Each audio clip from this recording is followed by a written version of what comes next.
We just got on a first-class train, and I was a bit worried that it was going to be an older one because it said that there was no bio toilets when we bought the tickets. You can buy some snacks here, but this is also boiling water. Pretty much every train car has one of these, and you could just come and get boiling water for free anytime. So I will show you. First, I'll show you the toilet, just so I think there's probably a toilet over there where I just was, but I'll show this one over here. Just to sort of build up the anticipation so you can see what first class is. And you can see this is all quite new. Well, there's actually two bathrooms here. So what do we got? It's a bit noisy for some reason in here. But this is a bio toilet. So the tickets were wrong, and I'm very happy because some of these first class trains are actually kind of old and not so nice. That button is only written in Russian, so that means flush. So you press that, and you cannot throw anything in there or else it will break and then you won't have a toilet in your train car. Do not drink the water either.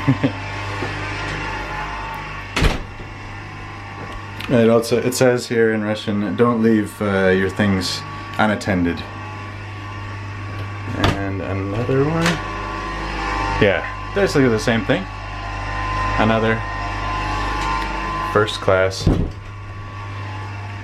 bathroom. In Russian it's called SV. I don't know what that means. Spalny wagon, which means a sleeping train car. So this is what the compartment looks like. So second class is kind of the same, except that there's a bunk, like two bunks on either side. So there's 4 people in a compartment, but here it's only 2 people for the compartment. There's bed sheets. We'll open them up and see if they're any different. They seem to be a bit thicker, at least, than second class. And there's actually 4 pillows, even though this is only for 2 people. It's 1 a.m., so I'll just close the door to make sure it's a little bit less, so I don't wake anybody up. You have storage space up top here.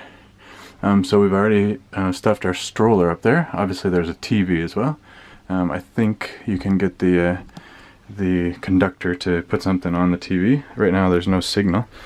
And then on each side you have these seats which turn into a bed. Up above there's storage. So you have storage in here. There's actually a postcard. I don't know if that's somebody just left it or if it's supposed to be in there. Here there's a little rack, so you could hang something up, I guess. And here, oh, it looks like there's even something for kids. Some little exercise books or coloring books, something like that. Each bed has 2 lights, one on either side. One over there as well. And the way the beds work, I'll show you in a bit more detail in a sec. But you press this button over here. Everything is only in Russian. That says press this button, and the bed drops down, and you have the mattress there. And then you take these sheets and lay them out to your liking. Below the beds, also, I'll just lift this mattress up for a second. There's also storage. So we've already put a bunch of our stuff under here, but there's quite a bit of storage, and you're allowed to have up to 50 kilos per person, but they don't actually weigh it, so. And then I believe you just press this button to get it down. There you go. So underneath all this stuff, of course, is a table where you can eat and sit and play. And oh, and very important, there is an outlet down here, which is 220 volts. There is also a little step ladder that you can open, so you can get to your things up top there, I imagine. Did you show how? And then it folds back up like this. Then you can lock the door like this, so you can't open it, I guess. And there's an extra lock, which I guess is much harder to open, especially from the outside. Maybe impossible. I'm not sure. There's probably a way, you know, in an extreme situation. But that'll keep you locked in here. And there's a cool sound protection. I don't know how to call it. You can't hear. I mean, I can hear you from the outside, but like. Not very well. Not very So well. I was talking fairly loudly and you couldn't hear me. Yeah, that's good. Yeah. And it says that there's AC here again, but it kind of doesn't seem to be on, which is very annoying. It says it's 23 degrees in the hallway, but I think it's warmer than that. Again, no smoking, and this actually is a button if you're in one of these compartments. This is not a light switch. This is to call the conductor, and these should be light switches. Well, I guess they are, but this one doesn't work. I think it's because we're in like night mode, and you can only have the smaller light on. So we will be in this train for 31 hours. We're going from a city called Voronezh to Grozny in Chechnya. I'm already starting to sweat here. And just so you get a picture of what this costs, it is 8,487 rubles at the moment. That's what we paid for it. If we bought it earlier, I think it would have been a little bit cheaper, but we bought it like 2 days before, and that's the price per person. So for the both of us, it's like almost 17,000 rubles. But we figured that we need the comfort for our little baby girl. And sometimes it can be less expensive than one night at a hotel. Oh yeah. Sometimes like it's definitely often cheaper to travel by train overnight than to rent a hotel. So the bedding comes in a bag like this, and I've already opened it, and there are 2 pillowcases for your 2 pillows. There are 2 towels, so those double so far as compared to second or third class. And then there are 2 sheets, but this one seems like really heavy, so I'm just gonna figure this out now.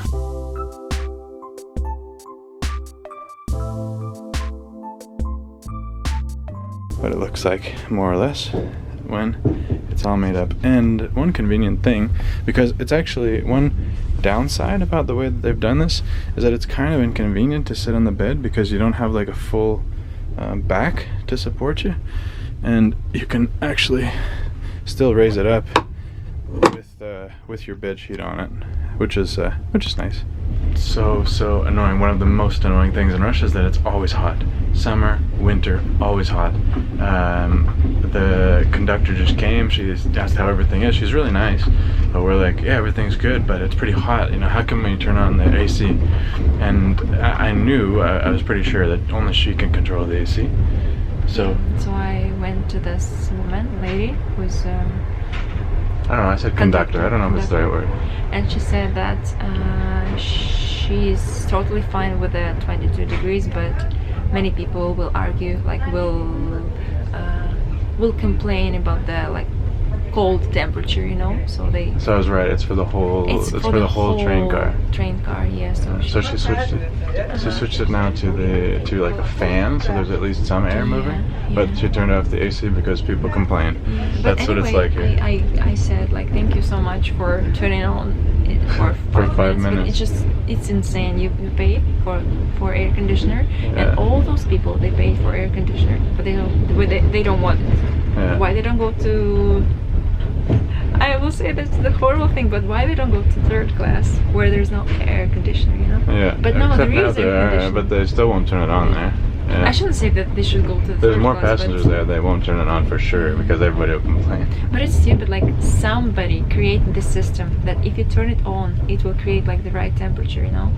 But other people is completely against because they believe that the right temperature will harm them. Yeah, but she also said when you're talking to her 23, 24, 26, and you're like, wait a second, wait, 26? That's insane. Yeah. That is not the same thing. It's just like, especially for your baby. Yeah, but that's really not good for babies. They don't sleep well if anything over like 23, but the best is, you know, 18 would be amazing. I would be so freaking happy. It's so nice when she turned it. When she turned on the AC, like instantly, it was much better. Yeah, but it was not. It was more than 22, 23 when we got in here. Yeah. Of all the problems in Russia, for me, a person that does not like it when it's too hot, that is honestly maybe the biggest problem that I have with Russia. We were in the train one time. It was 29 degrees in the winter and minus 40 outside. It is insane, and people still use blankets. I don't get it. I do not get it.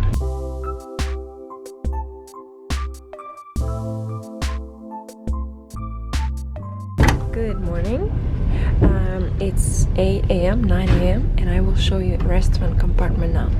I think it's like next to our car.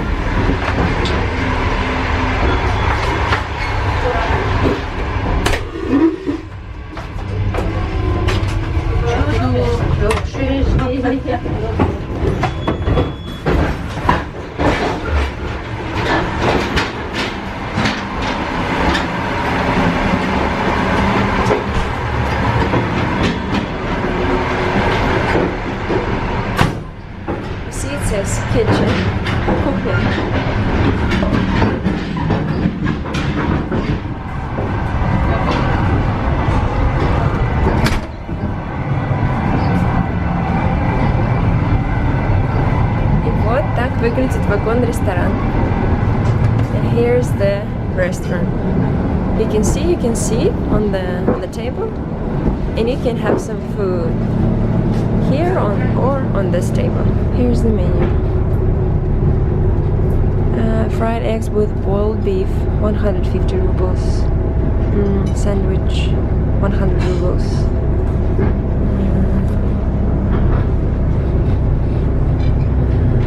Salad, 100 rubles. And soup with chicken noodle soup. As you can see, like this woman who was in the car restaurant, she didn't allow me to film. She said like no filming, but she was so sweet. She said like we opened from early morning till very late. She didn't tell me any specifics about like work hours, and I said okay, how the menu works, like the business lunch only works from 12 to 2 p.m. and she said no, anytime I can cook like that. And she started to list different dishes. I think some maybe Chechnya dishes or from this region, or maybe no. It's just something what I don't know at all, like those names. I just have no idea what this food means. But she was so kind, and she said like breakfast anytime, like dinner anytime. If you want omelette in the evening, I will cook omelette for you in the evening, just anytime. And as I understood, you can pay by card or you can pay by cash, and she's very nice. And also there was a really like funny situation. On the way back I went to the toilet and like to wash my hands, and like there are two toilets as you already saw, and one was occupied, was busy, and there was a woman who I think she's like cleaning lady, and she was waiting for other toilets to open so she could like rechange toilet paper. It's something what I got confused every time, toilet paper. And she was standing and she was complaining to me like, oh, it's like forever, like 3 hours, how long you can be in this toilet. And I was like, maybe something happened, you know, and or nothing has happened. I can hear like that nothing has happened. It's just taking him or her so long. And I was like, but you know, different situations are happening. And she's like, and she started to knocking, like knock, can you be more faster? And the person, like some woman from the toilet, she's like, yes, like I need to change paper and then I will leave, like how long I can wait, you know. She was like so angry and she started knocking, and finally this woman in the restroom, she left, and I think she was complaining that why you disturbing me, you know. It's not an interesting story, but just I never saw this from different conductors or something like this. But here's pretty, like she was pretty straightforward, like please go away from the toilet, I want to change toilet. But you said it seems like they're all Chechen, yeah? The workers? I think so, yeah. It seems that those long trains, Grozny, Moscow, they put the conductors there from probably Grozny. And it's how I feel. I don't have a big experience. You can pay them less? I don't know. But usually, but it seems they're very nice, and it's so clean here, so maybe it's yeah. I sometimes, according to my experience, if conductors are men, usually it's not so clean in Russian trains. But if they're a woman, especially Chechen woman, like the standards of cleanliness probably are higher. Cleanliness, yeah. Cleanliness. But I don't know where was it interesting or not. But anyway, we can delete this if you want, or we can stay, or we can leave it.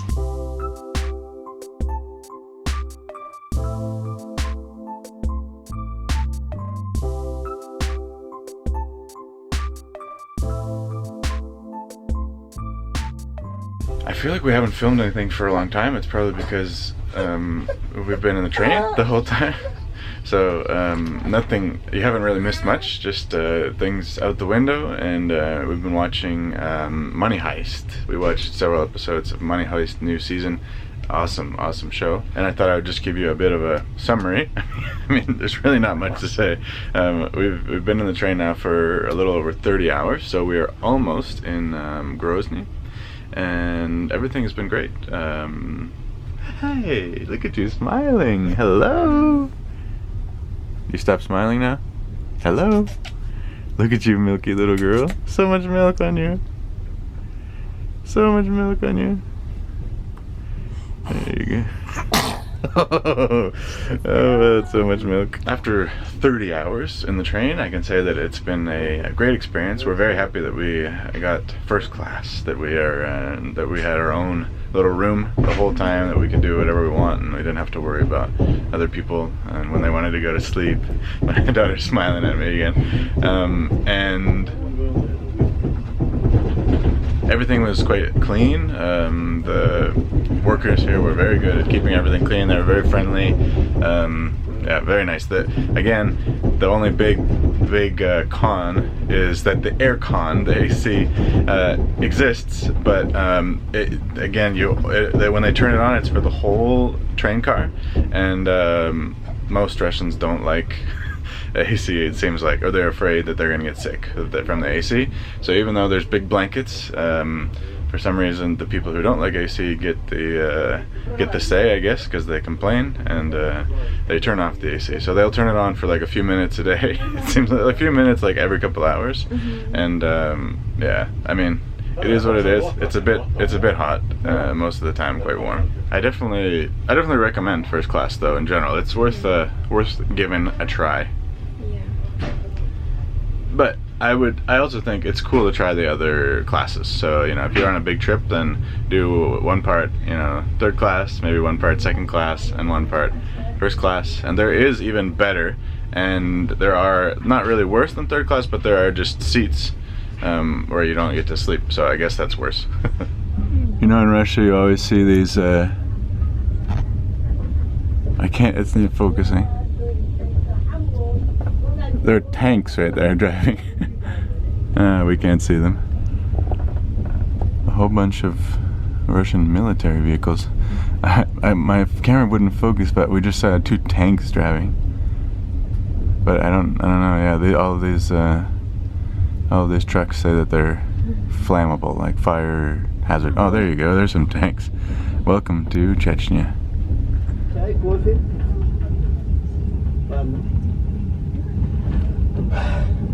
Where are the foreigners?